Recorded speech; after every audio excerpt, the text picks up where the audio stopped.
Hello students. अच्छा, हम पिछले लेक्चर में मैंने पिछला जो वीडियो डाला था उसमें हमने प्रैक्टिस पेपर जो सीबीएसई ने इशू किए थे उसके पहले 10 क्वेश्चंस है ना, ऑब्जेक्टिव क्वेश्चंस को हमने सॉल्व किया था। आज हम 11 से स्टार्ट करेंगे, ठीक है। और 11 से 20 आज हम क्वेश्चंस करेंगे इस वीडियो में। फिर नेक्स्ट वीडियो में हम उसके आगे जो सेक्शन बी है उसे हम सॉल्व करेंगे। तो स्टार्ट करते हैं क्वेश्चन नंबर 11 से। The sine of angle in a right angle triangle is 4/5. Sine of angle मतलब हमारे पास कोई राइट एंगल ट्रायंगल है, मान लो ये राइट एंगल ट्रायंगल ले लेते हैं A B C, right angle at B. Sine of angle कोई भी एंगल ले सकते हो, ठीक है। 90 ये 90 वाला नहीं लेना है, इन दोनों में से कोई भी एक एंगल लो। तो हम लेते हैं साइन सी, है ना, इज इक्वल्स टू हमें दिया है 4/5। अच्छा, which of this could be measure of the sides of triangle? क्या पूछा है? Which of this could be the measures of the sides of the triangle? इनमें से ट्रायंगल्स की साइड्स का मेजर क्या हो सकता है? पहला ऑप्शन दिया है 4 सेंटीमीटर, 5 सेंटीमीटर, 9 सेंटीमीटर। दूसरा दिया है 4 centimetre, 5 centimetre and root 41 centimetre. तीसरा दिया है 6 सेंटीमीटर, 8 सेंटीमीटर एंड 10 सेंटीमीटर। और चौथा दिया हुआ है 8 सेंटीमीटर, 10 सेंटीमीटर एंड 4√41 सेंटीमीटर। ठीक है, तो यहाँ चार ऑप्शन दिए, कौन सा सही है, मतलब ट्रायंगल्स की साइड्स का मेजर कौन सा हो सकता है वो हमें फाइंड करना है। अच्छा, पहली बात साइन ऑफ एंगल दिया हुआ है तो साइन थीटा होता है p/h, मतलब हमारा परपेंडिकुलर 4 हो गया, हाइपोटेनस 5 हो गया। ये हमारा 5 हो गया, इसको k ले लेते हैं। और ये हमारा परपेंडिकुलर इस एंगल के सामने वाला, एंगल के सामने वाला परपेंडिकुलर होता है तो ये 4k हो गया। अब हमारे पास बेस नहीं, ठीक है, तो बेस निकालने के लिए हम क्या करेंगे, पाइथागोरस थ्योरम। पर अगर तुम्हें पाइथागोरस ट्रिपलेट का थोड़ा बहुत नॉलेज है तो 4, 5 और 3 ये पाइथागोरस ट्रिपलेट होते हैं। क्या होते हैं? पाइथागोरस ट्रिपलेट होते हैं। मतलब अगर हाइपोटेनस 5 है, दूसरी साइड परपेंडिकुलर बेस कुछ भी 4 है और सेकंड जो साइड होगी वो 3 होगी, है ना। तो 4, 5, 4, 3 ये क्या होता है? पाइथागोरस ट्रिपलेट होता है। तो देखो, अगर पाइथागोरस ट्रिपलेट्स में पता है कुछ तो फिर इसमें तुम्हें पाइथागोरस सम लगाने में टाइम वेस्ट नहीं करना पड़ेगा, सीधे सीधे तुम 3 लिखोगे।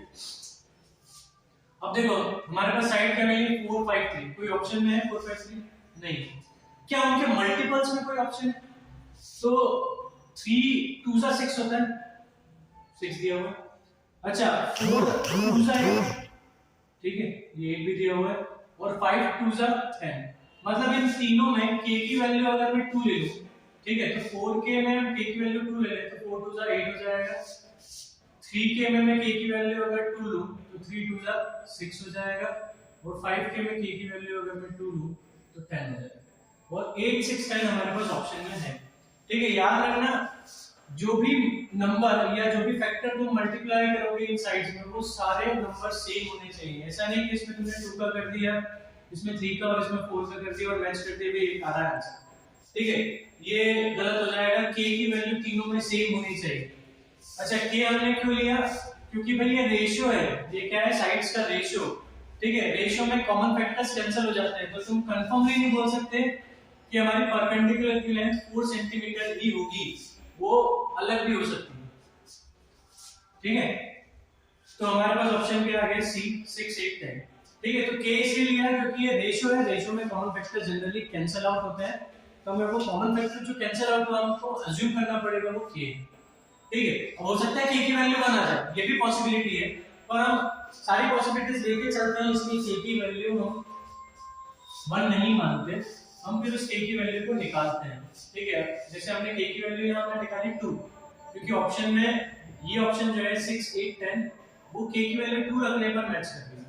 बाकी रूट तो पॉसिबल ही नहीं है, ठीक है। अगर थर्ड साइड रूट में आ रही है तो बाकी दोनों साइड्स भी रूट में ही आएंगी, क्योंकि k जो है अगर मान लो रूट 41 है तो ये सब में रूट 41 का फैक्टर मल्टीप्लाई होगा, तो वो पॉसिबल नहीं है ना। आगे बढ़ते हैं, क्वेश्चन नंबर 12। क्वेश्चन दिया है मार्क्स ऑब्टेन्ड बाय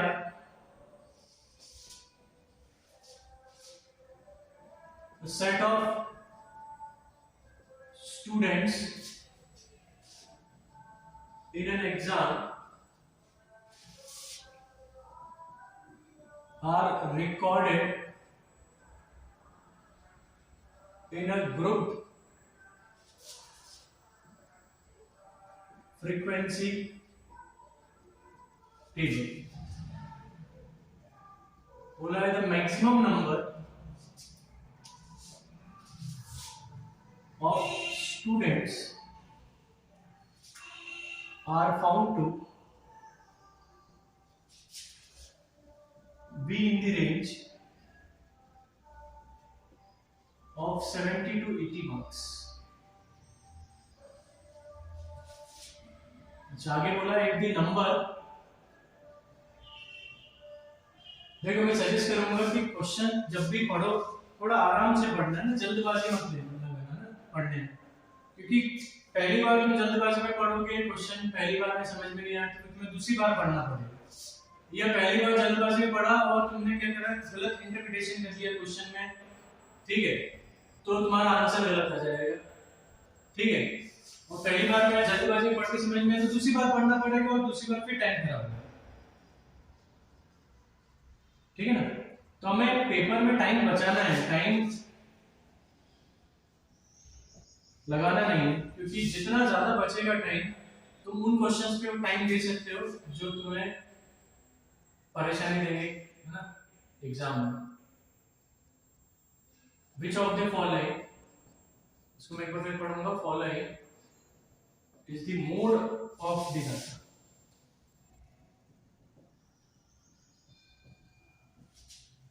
ऑप्शन है 70 मार्क्स, बी है 75 मार्क्स, सी है 80 मार्क्स, डी है mode cannot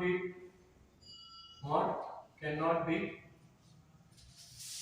found as frequency is not given।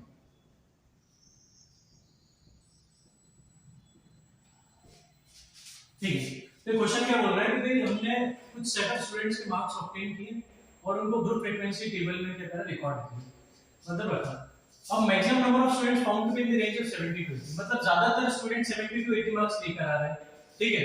अच्छा मैक्सिमम रेंज 70 से 80 में, तो यहां से हमको समझ में आ जाएगा कि ये मॉड की बात कर रहे हैं, ठीक है, क्योंकि हाईएस्ट फ्रीक्वेंसी किसमें 70 to 80 और फ्रीक्वेंसी एक ऑब्जर्वेशन को हम क्या बोलते हैं मॉड बोलते हैं।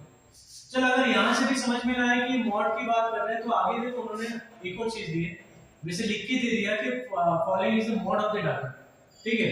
तो अगर बच्चे को यहां से समझ में नहीं आ रहा है कि भाई ये maximum number of students found to be in the range of 70 to 80 marks, तो ये मॉड की बात कर रहे हैं, तो यहां से भी हमें समझ में आ जाएगा which of the following is the mode of the data, सीधे मॉड की बात कर रहे हैं। अब देखो if the number of students in ranges before and after the 70-80 range are equal, अब देखो मॉड कैसे निकाला जाता है, तो तुम्हें मॉडल क्लास दे दी 70 to 80 की कुछ फ्रीक्वेंसी होगी, उसे हम f1 मान लेते हैं, क्या मान लेते हैं f1, ये हमारी क्या है मॉडल क्लास, ये कौन सी क्लास हो जाएगी, क्योंकि मैक्सिमम स्टूडेंट्स इस रेंज में, जिस रेंज में मैक्सिमम स्टूडेंट्स होंगे वो हमारी मॉडल क्लास है, तो मॉडल क्लास हमने 70 to 80 ले लिया, उसकी फ्रीक्वेंसी f1।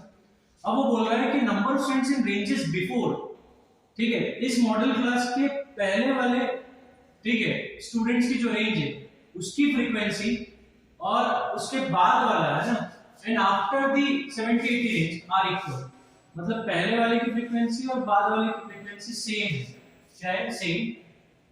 तो मॉड क्या हो सकता है, तो देखो मॉड का फॉर्मूला क्या होता है, मॉड का फॉर्मूला होता है L plus f1 minus fo upon 2f1 minus fo minus f2 into h, ये होता है, ठीक है। अब देखो लोअर L क्या होता है, lower limit of model class, तो लोअर लिमिट हमारी 70 है, तो L हमारा कितना हो गया 70, ठीक है। f1 तो मैंने f1 ही माना, उसकी वैल्यू देके भी नहीं रखी। अच्छा fo को मैंने क्या मान लिया, fo को मैंने क्या मान लिया, fo क्या होता है प्रीसीडिंग मॉडल क्लास की फ्रीक्वेंसी, और f2 क्या होता है सक्सीडिंग मॉडल क्लास की फ्रीक्वेंसी, और वो दोनों तुम्हें सेम दे रहे हैं, तो तो यहाँ मैं f रखूंगा और नीचे 2f1 minus f into h। Classes कितनी है 7 से 80 के बीच में, डिफरेंस कितना है 10 का।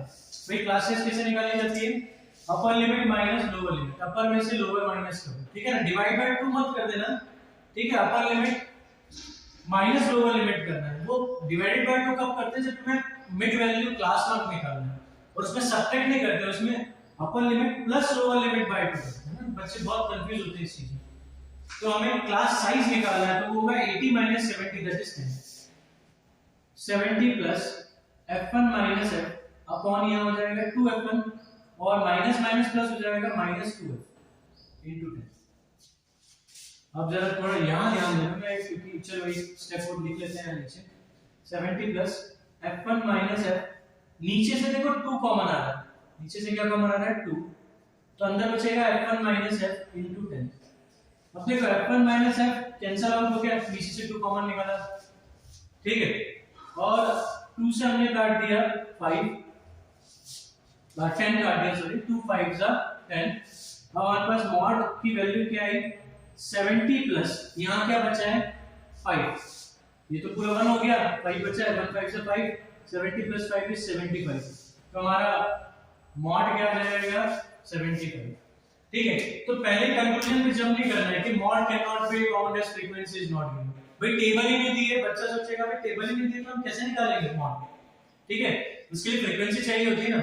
तो वो सीधे सीधे जल्दबाजी में इसको टिक करके आएगा, नहीं पहले थोड़ा कोशिश तो करो, एक बार मॉड का फार्मूला लगाकर जो गिवन है वो पुट करके मॉड के फार्मूले में निकालने की कोशिश तो करो। अगर नहीं निकलता है बाय चांस, ठीक है, तो फिर हम लिख देंगे कि भाई mode can not be found as frequency is not given. पर अगर मान लो फॉर्मूले में जो तुम्हें डाटा गिवन है वो रखने पर वैल्यू कभी मिल गई, ठीक है, तो फिर वो डी ऑप्शन का इनकरेक्ट हो जाएगा, ठीक है। तो हमने क्या करा, हमने पहले मॉड का फॉर्मूला लिखा और जो हमें चीज दी हुई थी वो हमने डाटा जो दिया हुआ था वो हमने पुट करके देखा, और f ये जो हमारा फ्रीक्वेंसी वाली टर्म है वो तो कैंसिल आउट हो गया, हमें सीधे नंबर मिल गया, मॉड कितना मिला 70। क्लियर? तो एकदम कंक्लूजन पे जंप नहीं करना है कि मैं नहीं, अरे फ्रीक्वेंसी नहीं दी है, टेबल ही नहीं दी है, फिर डाटा ही नहीं दिया है, ठीक है, तो हम कैसे निकालें मॉड, सीधे टिक कर भैया mode can not be found as frequency is not given, गड़बड़ हो जाएगी, ठीक है ना। उन्होंने दे रखा है भैया फ्रीक्वेंसी प्रीसीडिंग और सक्सीडिंग की सेम है, ठीक है, वही बस काम का है, उससे हो जाएगा पूरा क्वेश्चन।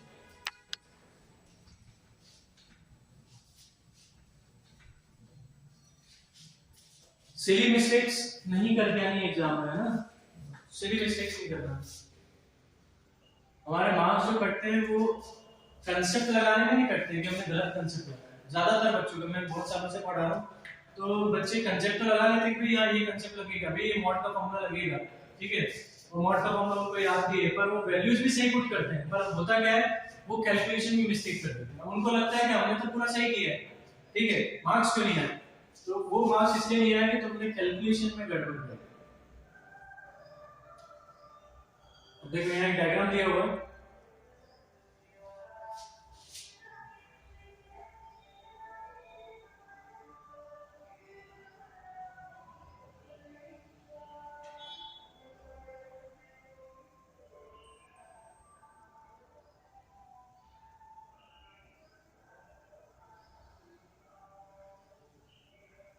ठीक है, तो ये डायग्राम दिया हुआ है TSORPQ, ठीक है। अब क्या बोला है, in the figure below a square a unit square roast, roast क्या है यूनिट स्क्वायर, रोस्ट मैं पूरा क्वेश्चन नहीं लिख रहा हूं, इज अ यूनिट स्क्वायर, भाई unit square which is inscribed in a circular sector with center,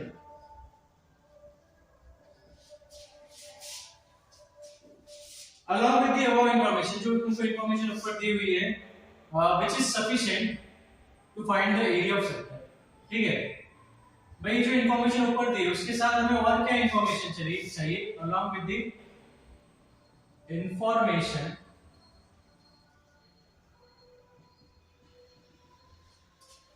which of these is sufficient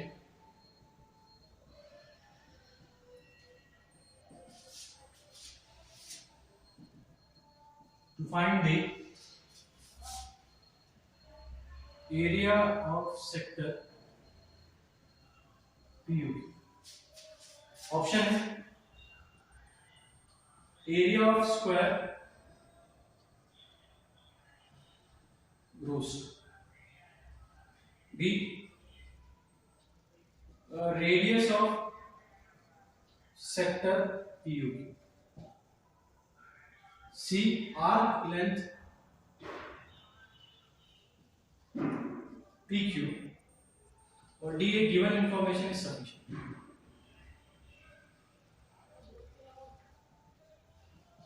तो पहले बात करते हैं क्या गिवन इंफॉर्मेशन सफिशिएंट है।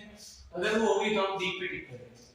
यूनिट रेडियस यूनिट स्क्वायर है, यूनिट स्क्वायर मींस इसका एरिया 1 होगा, 1 सेंटीमीटर स्क्वायर या 1 मीटर स्क्वायर, हमें यूनिट से पता नहीं है पर जो भी होगा 1 होगा। अच्छा, अगर एरिया 1 है तो a स्क्वायर 1 है तो a की वैल्यू कितनी आएगी 1 आएगी, ठीक है।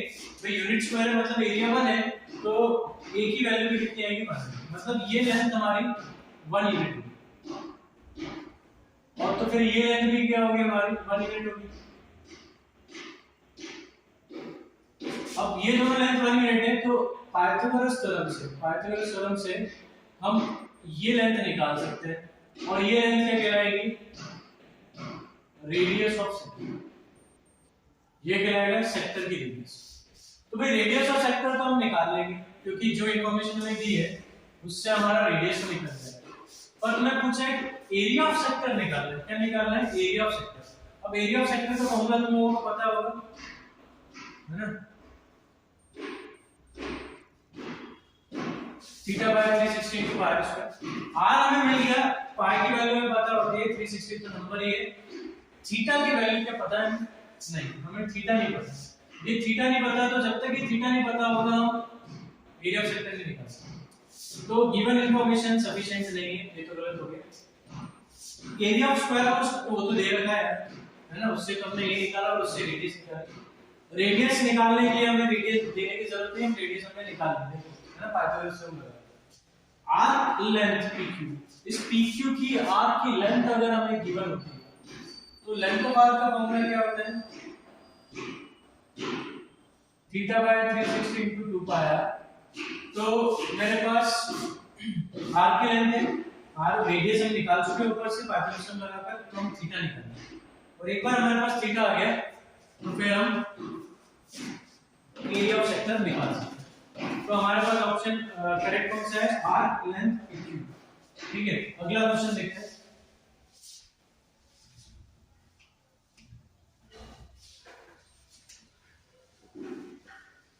अच्छा, ये मैं सॉल्व तो करा रहा हूँ पेपर, पर एक बार तुम लोग भी सॉल्यूशन देखने के बाद अगर तुमको पहले तो बिना सॉल्यूशन देखे ही तुमको करना चाहिए पेपर सॉल्व, फिर उसके बाद जो डाउट हो उनको फिर तुम इस वीडियो में, ठीक है, या सॉल्यूशन तुम्हारे पास हो तो उससे देखकर तुम उसको समझ सकते हो, ठीक है ना। या तुमने पहले वीडियो देख लिया है, क्वेश्चन समझ लिए हैं, उसके बाद फिर एक बार खुद भी करने की कोशिश करो, ठीक है। मेरा सजेशन होगा जब तक खुद नहीं करोगे, ठीक है, सामने वाला कितना भी समझा ले, कितना भी पढ़ा ले, ठीक है, रिजल्ट नहीं मिलेगा। सेल्फ स्टडी बहुत जरूरी है। Fibonacci sequence is a pattern in which,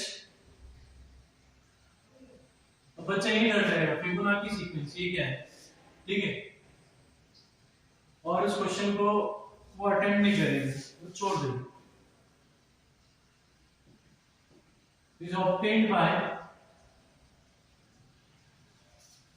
तो शुरू में भले ही तुम Fibonacci sequence देखकर अटेम्प्ट ना करो, पर आखिरी में तुम्हारे पास इतना टाइम बचना चाहिए कि इसको आराम से इत्मीनान से पढ़कर सॉल्व करने की कोशिश कर सको, ठीक है। तो तुम्हारी स्पीड इतनी होनी चाहिए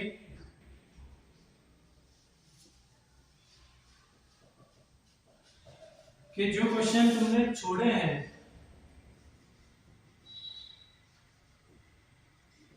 उस पर तुम टाइम दे सको। एग्जैक्ट पूरा 3 घंटे के अंदर पेपर हो जाए, ठीक है ना, उस तरह से करके चलोगे तो कुछ क्वेश्चंस ऐसा होगा कि नहीं बनेंगे, तो उनके लिए तुम टाइम नहीं दे पाओगे।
देखो ये एक इस तरह का डायग्राम कुछ दिया हुआ है तुम्हें, ठीक है। मैं पूरा एग्जैक्ट उस तरीके से डायग्राम तो नहीं बनाऊंगा, मैं एक छोटा सा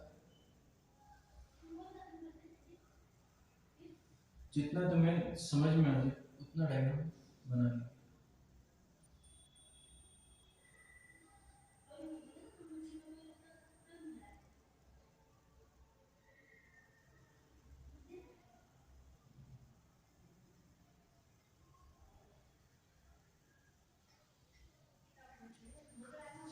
ठीक है, डायग्राम पे मत जाना, मैं ड्राइंग करने नहीं आया हूँ, ठीक है।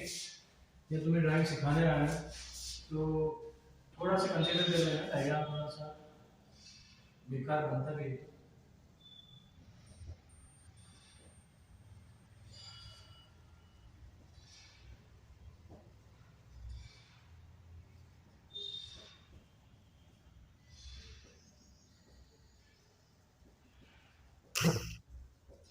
देखो शेडेड सेक्टर क्या है मैं पहले बता देता हूँ। ये हमारा शेडेड सेक्टर, ठीक है।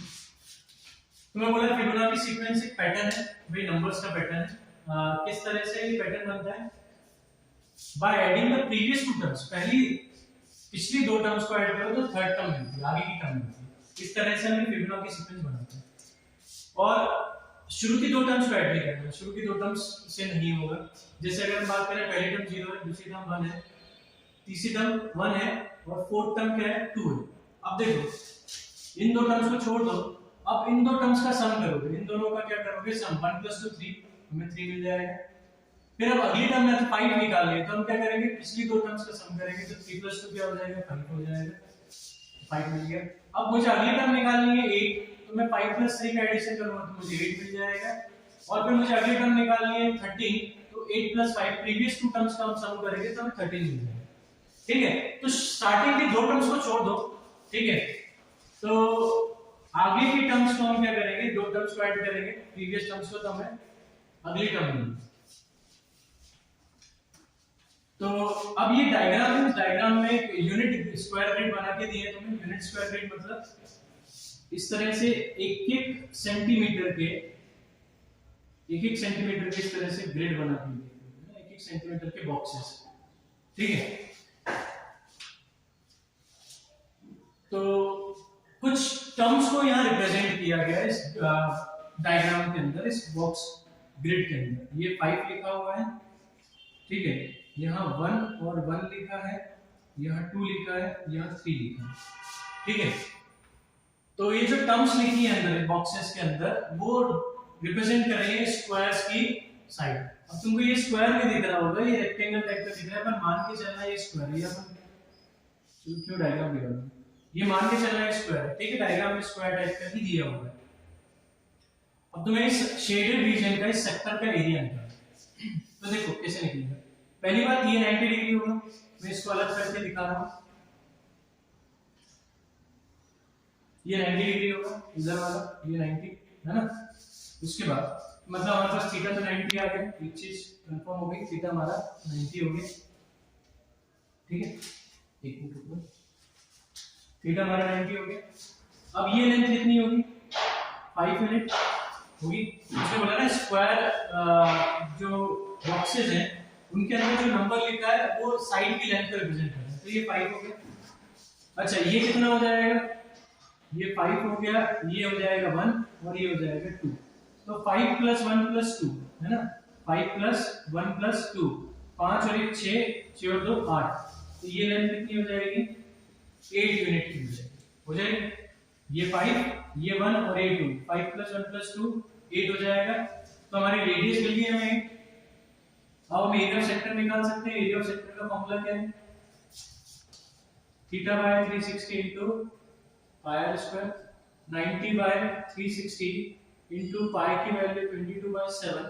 अच्छा पाई के टर्म्स में आंसर दिया है, ये बहुत अच्छा है, पाई की वैल्यू भी रखनी पड़ेगी। और 8 का स्क्वायर 9 सॉरी 0 से 0 गया, 9 1 जा 9 4 जा, ठीक है। अब ये हमारे पास आ गया π/4 into 8 का स्क्वायर 64, 4 1 जा 4, 4 4 जा 16, तो 16 पाई हमारा आंसर है। अच्छा एरिया ऑफ क्वाड्रेंट, ये देखो एक क्वाड्रेंट है, क्वाड्रेंट क्या होता है, सर्कल का 1/4 पार्ट, तो इसका सीधे सीधे फॉर्मूला 1/4 पाई आर स्क्वायर भी लगा सकते हैं, ठीक है। 90/360 यानी थीटा/360 नहीं लगाना है तो वो भी चलेगा, ठीक है। तो ये हो जाएगा 8 का स्क्वायर, मतलब 1/4 into 64 पाई, कैंसिल करेंगे 16, ये भी कर सकते हैं। तो देखो फिबोनाची सीक्वेंस का कोई लेना देना वैसे यहाँ है नहीं, वो सिर्फ फिबोनाची सीक्वेंस को डराने के लिए, क्योंकि फिबोनाची सीक्वेंस एक पैटर्न होता है ना, और ये पैटर्न से हमने नंबर्स लिखे हैं। कैसे लिखे हैं कि शुरू की दो टर्म्स को छोड़ दो, अगली आगे की जो टर्म्स हैं उनके प्रीवियस टर्म दो टर्म्स को ऐड कर दो तो नेक्स्ट टर्म मिलेगा। वो अगर नहीं भी समझ में आता है तो यहाँ देखो उन्होंने बोला है कि ग्रिड दी हुई है और हर ग्रिड में छोटे छोटे ग्रिड है, मतलब छोटे छोटे बॉक्सेस बना रखे हैं उस स्क्वायर के अंदर, और हर बॉक्सेस की जो लेंथ है वो यूनिट है, वन यूनिट, ठीक है ना। और जो बॉक्सेस के अंदर नंबर लिखे हुए हैं वो स्क्वायर की लेंथ को रिप्रेजेंट कर रहे हैं। तो मैं एरिया ऑफ सेक्टर लिखा है, तो बस कुछ नहीं करना है, ये 5 ये 1 ये 2 5 + 1 + 2 8 हो जाएगा, तो हमारी रेडियस मिल जाएगी, और ये एंगल तो 90 है क्योंकि ये स्क्वायर बोल रखा है उन्होंने, तो थीटा मिल गया और रेडियस मिल गई, हम सेक्टर का एरिया निकाल सकते हैं। नेक्स्ट क्वेश्चन करते हैं, question number 15।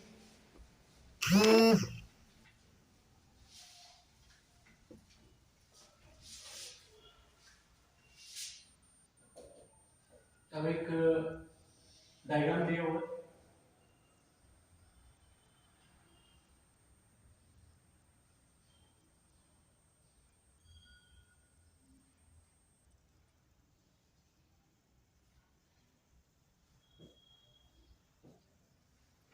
shown below is a solid, shown below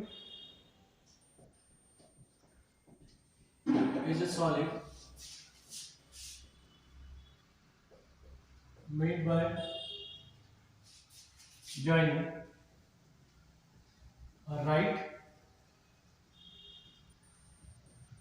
circular cylinder and a hemisphere of equal lengths.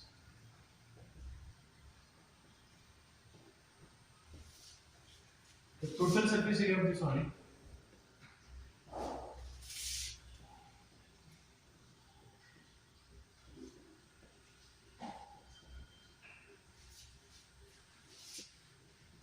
is equal to the surface area of sphere with twice the radius of sphere. पूछा है which of the following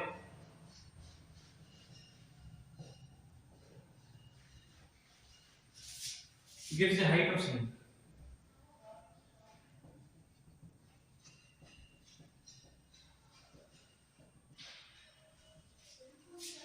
ये दिया है 6r centimetre, 6.5r centimetre, 7r centimetre और 7.5r बड़े close answer. यहाँ देखो, तो मैं एक सिलेंडर उसके ऊपर हेमिस्फीयर लगा के दिया है और इसका जो भी टोटल सरफेस एरिया है, ठीक है, वो एक स्फीयर के सरफेस एरिया के बराबर है जिसकी रेडियस इसकी रेडियस से डबल मतलब 2r। तो हमें हाइट ऑफ सिलेंडर निकालना है, हाइट ऑफ सिलेंडर हमारे हम मान लेते हैं h है, तो वो हमें फाइंड करना है कितना होगा। सिंपल सी बात है, r के टर्म्स में आएगा क्योंकि r की वैल्यू हमें पता नहीं है। तो हम क्या करेंगे, इसका टोटल सरफेस एरिया क्या होगा। तो देखो टोटल सरफेस एरिया जब भी किसी सॉलिड का निकालना हो, ठीक है ना, सबसे बढ़िया तरीका है उस सरफेस यानी उस सॉलिड को तुम इमेजिन करो तुम्हारे हाथ में रखो, ठीक है, कि भाई वो तुम्हारे क्या है हाथ में है, ठीक है। जैसे मान लो ये जो सॉलिड है ये तुम्हारे हाथ में है, क्योंकि बच्चों को बहुत कंफ्यूजन होता है कि कौन कौन सी सरफेस इसको ऐड करें, किस किस का सरफेस एरिया ऐड करके हम इसका टोटल सरफेस एरिया निकालें। तो मैं यही सजेस्ट करता हूं कि मान लो कि वो तुम्हारे अभी हाथ में है वो सॉलिड, तो तुम उसकी कितनी सरफेस टच कर सकते हो। तो देखिए हम सिलेंडर का ये पूरा CA से टच कर सकते हैं, ठीक है ना, तो हम CA से सिलेंडर लगाएंगे और हम हेमिस्फीयर का क्या लगा टच कर सकते हैं, वो भी CA से। हेमिस्फीयर का भी हम क्या टच कर सकते हैं, CA से। अच्छा, क्या नीचे से मैं कुछ टच कर सकता हूं, तो नीचे उन्होंने क्लोज नहीं बोला है, तो ये हॉलो होगा, तो नीचे वाला सरफेस हम टच नहीं कर सकते क्योंकि सरफेस है ही नहीं, ठीक है। तो हमें कितनी सरफेस हम टच कर पाए, एक तो CA से ऑफ सिलेंडर और एक CA से ऑफ हेमिस्फीयर, तो हम दोनों को ऐड कर देते हैं। तो CSA of cylinder plus CSA of hemisphere वो किसके बराबर होगा? CSA ऑफ या सरफेस एरिया ऑफ स्फीयर है ना, ऑफ रेडियस 2r। ये सिर्फ समझाने के लिए लिखा, एग्जाम में तो तुम सीधे फॉर्मूले लगाओगे, सीधे क्या करोगे 2 पाई r s लिखोगे और 2 पाई r स्क्वायर लिखोगे और यहाँ 4 पाई 2r का स्क्वायर। सीधे ये दिमाग में आना चाहिए ना, क्वेश्चन पढ़ सीधे ही लिखना आना चाहिए, क्योंकि वहां में ऑब्जेक्टिव क्वेश्चन ज्यादा से ज्यादा 1.5 मिनट, ठीक है, 1-1.5 मिनट में हो जाना चाहिए, ठीक है, जिससे तुमको आगे जो सब्जेक्टिव क्वेश्चन है उसमें टाइम लग सके। अब देखो यहाँ से 2 पाई r कॉमन आ रहा है, मैं ब्रैकेट में h प्लस r लिख दूं और यहाँ हो जाएगा 4 पाई into 4r स्क्वायर, 2 का स्क्वायर 4 r का स्क्वायर r स्क्वायर। पाई से पाई कैंसिल, एक r से एक r कैंसिल, 2 2 जा कैंसिल, तो हमारे पास h प्लस r कितना हो जाएगा 2 4 जा 8r, एक r बचेगा, एक r ही कैंसिल हुआ है, h इज इक्वल टू हो जाएगा 8r माइनस r, तो h is equal to 7r। तो ये हमारा 7r इज द ऑप्शन, ठीक है, करेक्ट ऑप्शन।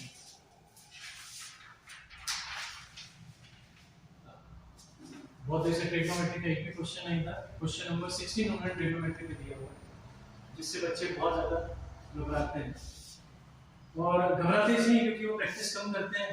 ट्रिग्नोमेट्री में जितनी प्रैक्टिस करोगे, ठीक है, उतनी कमांड बढ़ेगी और तुम्हें उसमें चैप्टर में इंटरेस्ट भी आएगा, ठीक है ना। फिर ट्रिग्नोमेट्री के क्वेश्चंस करने के एक ही तरीका नहीं होता, ठीक है, बहुत सारे तरीके होते हैं, तो कोई रिस्ट्रिक्शन नहीं होता कि भाई इसे ऐसे ही करना पड़ेगा, साइन कॉस में कन्वर्ट करना पड़ेगा या इसको रेशनलाइज करके ही करना पड़ेगा, हमारे पास तरीके काफी होते हैं।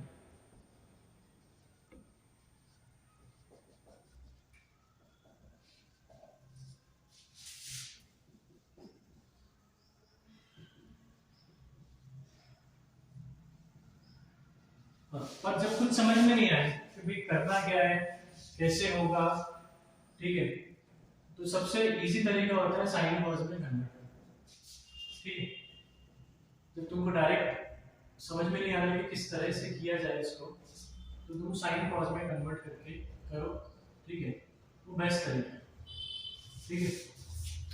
अब देखो जैसे इसको सिंपलीफाई करके बताना है कि किसके बराबर है, तो कॉट कॉमन लिख दिया cos theta upon sin theta, sec को लिख दिया 1 अपॉन cos थीटा। ये सब पता होना चाहिए, फॉर्मूले सारे याद है ना, ये सब पता होना चाहिए, आइडेंटिटीज, फॉर्मूलेस, ठीक है, कन्वर्जन, साइन को सेक को किस तरह से cos में कन्वर्ट किया जाता है, cot को किस तरह से cos sin में, ये सब पता होना चाहिए, ये 1 upon sin।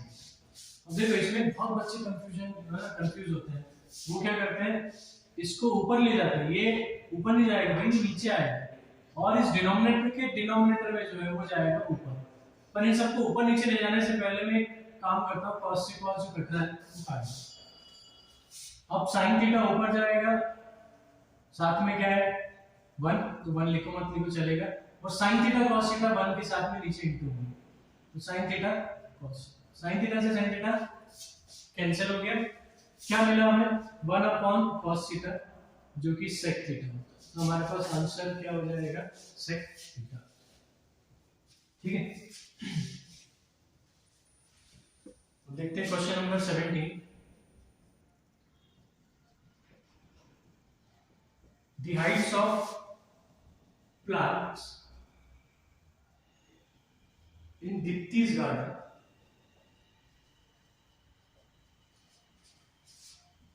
are recorded in the table given below. The median plant height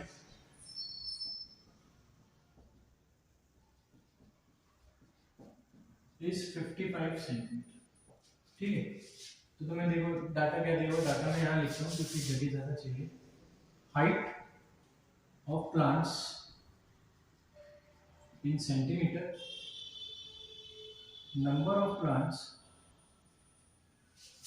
जो 0 से 20 2x है, और इसको मैं थोड़ा सा अलग तरीके से लिखता हूँ, ठीक है ना, क्योंकि इस तरह से लिखेंगे height of plants in centimeter and number of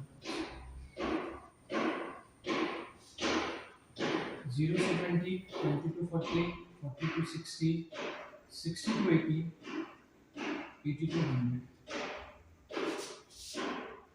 2x 4, 4x 8 2. ठीक है, find the value of x। हमें क्या पूछा है?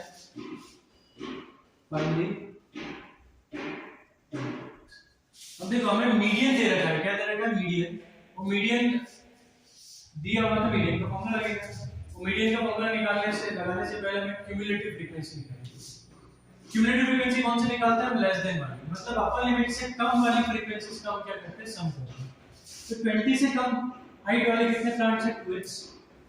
फिर 40 से कम वाले कितने? तो 4 और 2x। ये दोनों तो 20 से, देखो जो 20 से कम है 40 से कम हो भी होगा, तो 40 से कम वाले 4 है और 20 से कम वाले 2x है, तो 4 + 2x ये दोनों 40 से कम है, तो 2x को 4 में ऐड करें तो 2x + 4 हो जाएगा। फिर हम जो हमारा 60 से कम वाले कितने हैं? 60 सेंटीमीटर से कम वाले ऐड करें, तो ये 2x + 4 जो हमारा निकला उसको हम 4x में ऐड करेंगे, तो 2x + 4x is 6x + 4। अब देख बच्चे क्या कर देते हैं ना, ये 2x + 4 को लिख देते हैं 6x। ठीक है, 2x + 4 को क्या लिख देते हैं? 6x। बहुत गलत हो जाता है ना, क्योंकि इसके पास x है, इसके पास x नहीं है, ये ऐड नहीं होंगे, इनको अलग-अलग लिखना पड़ेगा 2x + 4। ठीक है, मैं पढ़ाता हूं और काफी बच्चे इस तरह के काम कर देते हैं, 2x + 4 is 6x, या कभी-कभार मल्टीप्लाई कर देते हैं, 8x कर देते हैं, तो ये ध्यान रखना है, ये ऐड नहीं होंगे, इनके बीच में प्लस का साइन लगाता है, अलग-अलग सेपरेट करके लिखना है। अब देखो 6x + 4 + 8। अब देखो बच्चे क्या करते हैं, 6x में 8 भी ऐड कर देंगे, 6x + 8 14x हो जाएगा, और 4 और 8 + 12 कर देंगे, तो ये गड़बड़ हो जाती है। तो 6x तो एज इट इज रहेगा, इसका कुछ नहीं करना है, 4 + 8 is 12। अब अगला 6x + 12 + 4, तो 12 + 4 is 16, तो 6x + 16। ठीक है, अब मीडियन देखते हैं। मीडियन का फॉर्मूला होता है L + n/2 - CF / F × H। अब देखो ये वैल्यूज क्या-क्या है, कहां कैसे दी हुई है हम देख लेते हैं। तुमसे बोला है मीडियन हाइट 55 हमारा आ रहा है 60 से 80 के बीच में, तो हमारी मीडियन क्लास क्या होगी? मीडियन क्लास हो गई 60 से 80 और इसकी लोअर लिमिट होगी 60। L क्या होता है? Lower limit of median class. अच्छा, n/2 होता है सारी फ्रीक्वेंसीज के सम का हाफ, तो सारी फ्रीक्वेंसी सम कितना है? n कितना है? 6x + 16, तो उसका आधा कितना होगा? 6x + 16/2। मैं यहां से एक काम करता हूं, 2 कॉमन निकाल लो, तो ये हो जाएगा 3x + 8/2 और 2 से 2 कैंसिल। ठीक है, उसके बाद CF क्या होता है? Cumulative frequency of preceding median class. तो हमारी मीडियन क्लास ये है ना, तो इसके ऊपर वाला 6x + 4 क्या हो जाएगा? CF हो जाएगा। तो मैं इस तरफ कहीं हटा रहा हूं, ठीक है, वहां थोड़ा कंजेस्टेड हो जाएगा।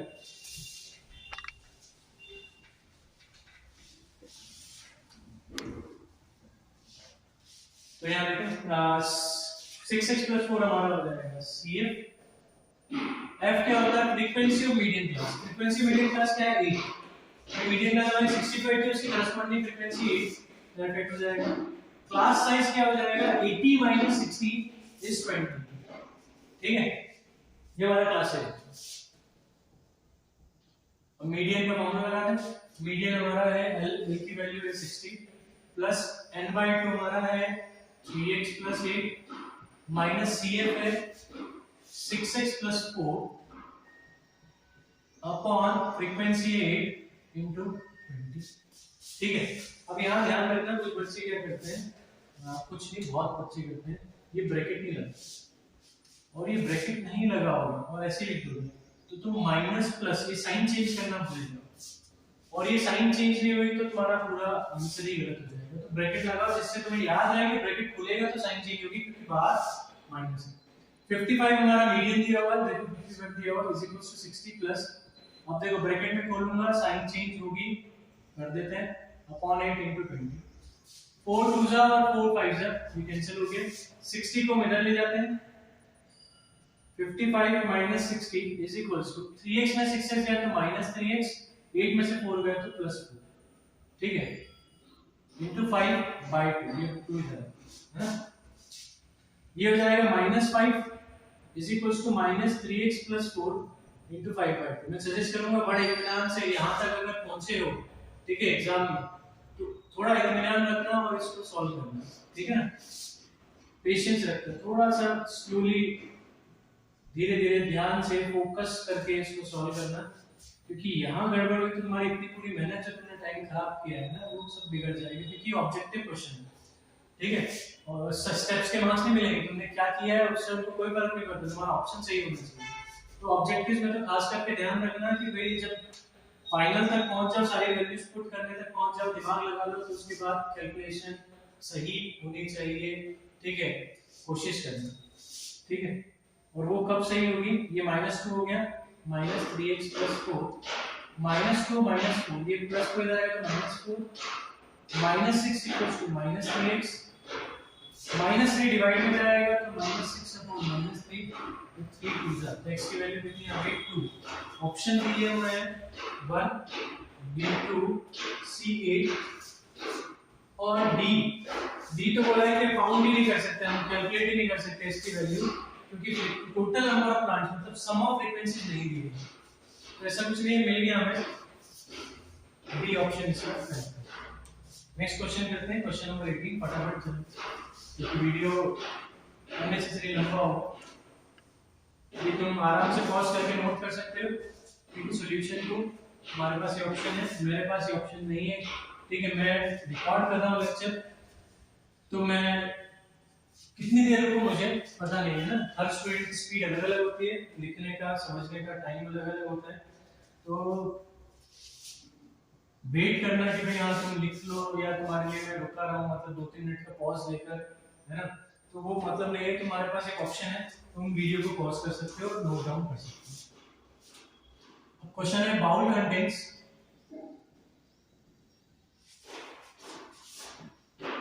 3 रेड and 2 blue marbles, एक ही बात है वैसे, ये दिक्कत है। Ruhi wants to pick a red marble, Ruhi को रेड मार्बल पिक करना है। Which of the following changes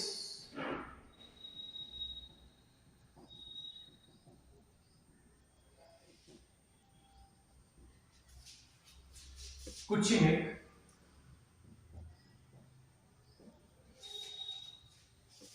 so that the probability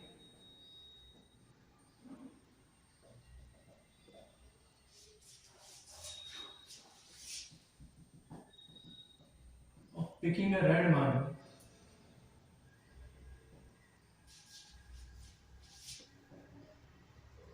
is greater than it was before? पहला ऑप्शन है एडिंग अ रेड मार्बल, ये बहुत अच्छा ऑप्शन है, रेड मार्बल जितने ज्यादा ऐड करोगे प्रोबेबिलिटी उतनी बढ़ती जाएगी, ठीक है, सही है। Removing a blue marble,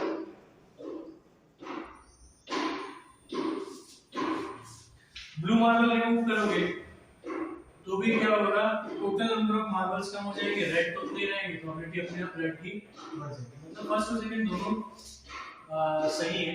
adding 1 red and 1 blue, ये चेक करना पड़ेगा, और देख लेते हैं, चेक करने की जरूरत है कि नहीं। ऑप्शन दिया ओनली वन है, सी है ओनली वन है, और डी है ऑल वन। देखो इन्होंने आखिरी वाला करना ही पड़े, थर्ड ऑप्शन चेक करने ही पड़े, इसलिए उन्होंने अबाउट द बॉक्स, नहीं तो मैं सीधे 1 and 2 करके टिक करके चले जाता अगर अबाउट द बॉक्स ऑप्शन में नहीं होता, ठीक है। तो ये दो तो चेक करने का मतलब ही नहीं है, रेड मार्बल ऐड करोगे तो नंबर ऑफ रेड मार्बल बढ़ेंगे, ठीक है, प्रोबेबिलिटी का फार्मूला होता है फेवरेबल अपॉन टोटल, ठीक है। तो रेड मार्बल ऐड करोगे तो सिंपल सी बात है, नंबर ऑफ रेड मार्बल बढ़ेंगे तो प्रोबेबिलिटी बढ़ेगी, ठीक है, एक बार फिर भी तुम्हें कंफर्म करना है तो चेक कर लेते हैं। देखो प्रोबेबिलिटी अभी कितनी है रेड मार्बल की, वो है 3, 3 रेड है और टोटल 3 + 2 5, प्रोबेबिलिटी हो गई 0.6, 5 से 30। अब तुमने एक रेड मार्बल ऐड किया, तो एडिंग रेड मार्बल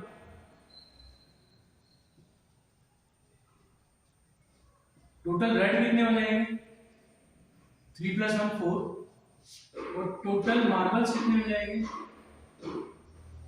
तो 4 + 2 6। ठीक है, अब प्रोबेबिलिटी रेड मार्बल की निकाल के देख लेते हैं। 4/6 favourable, probability of red marble कितना हो जाएगा, 2/3 0.66। देखो प्रोबेबिलिटी बढ़ गई 0.6 से 0.66 हुई। मैंने बोला था रेड मार्बल ऐड करोगे तो प्रोबेबिलिटी बढ़ेगी, ब्लू मार्बल भी रिमूव करोगे तो प्रोबेबिलिटी बढ़नी है, क्योंकि टोटल नंबर ऑफ मार्बल्स कम हो गई। एक रेड और एक ब्लू ऐड करते हैं, थर्ड वाला करते हैं।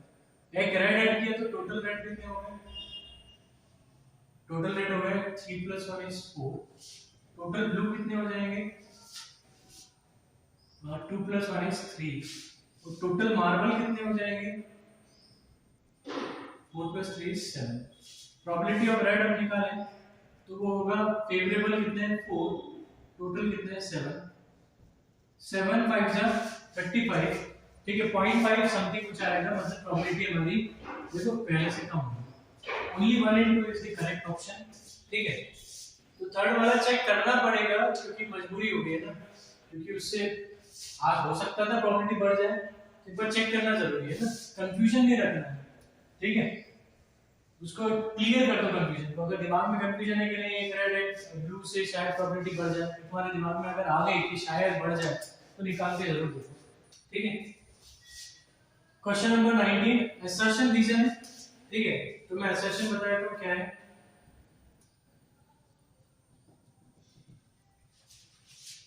To is a prime number, reason आर क्या है, the square of an irrational number is always prime।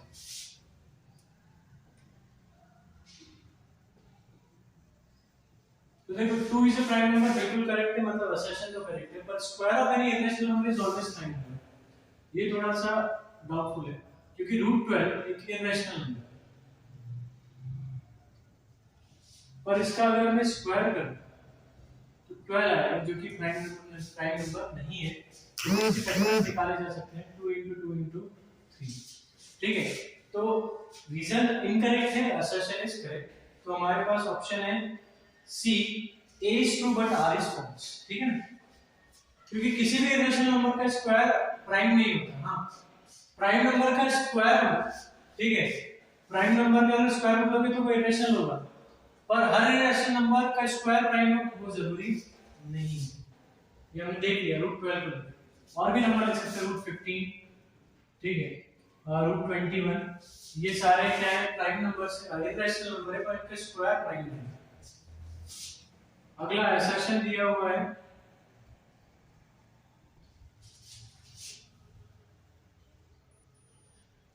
the origin is the only point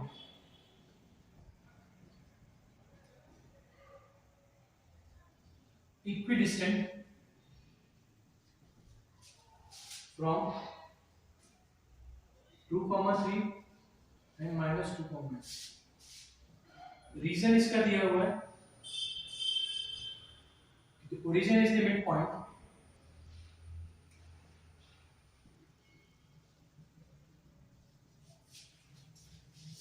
of the line joining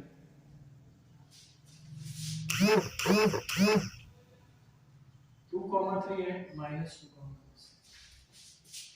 अब देखो ओरिजिन अकेला पॉइंट है जो इन दोनों से इक्विडिस्टेंट है, तो हमने ऐसे क्वेश्चंस एनसीईआरटी में किए हुए हैं कि a point is equidistant from the two given points। ठीक है, find the relation between x and y। ये पॉइंट p के कुछ कोऑर्डिनेट हो गए x y, तो अगर वो इन दो पॉइंट से इक्विडिस्टेंट है तो x और y में रिलेशन है।